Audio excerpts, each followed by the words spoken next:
So the comment is, भाई थोड़ा सा बहन हो क्या? Question mark. पता नहीं ये comment किसने शुरू किया होगा. Why are you gay?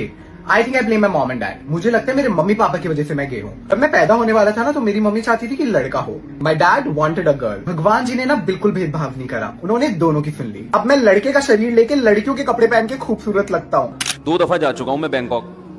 कसम तो नहीं उठानी चाहिए, बड़ी बात हो जाएगी, लेकिन उठाई जा सकती है इस पे. बसा औकात बंदे में और लेडीज में फर्क.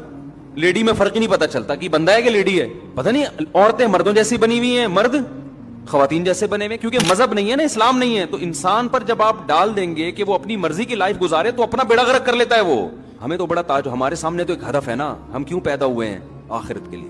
तो मैं चाहता था, ये तो आखिरत को मानते ही नहीं है. ये इनका दुनिया में, इनके बारे में, इनके दिमाग में है क्या? इस सवाल का इनके पास क्या जवाब है कि हम दुनिया में क्यों आए? क्यों मजहब को जब छोड़ दिया ना, इस्लाम ने क्या कहा? नबी सल्लल्लाहु अलैहि वसल्लम ने फरमाया, लअनल्लाहुल मुखन्नसीन मिनन निसा वल मुखन्नसती मिनर रिजाल, औ कमा क़ाला सल्लल्लाहु अलैहि वसल्लम. कि जो औरतें मर्दों जैसी मुशाबहत इख्तियार करती हैं या जो मर्द खवातीन जैसी मुशाबहत इख्तियार करते हैं, दोनों पर अल्लाह की लानत.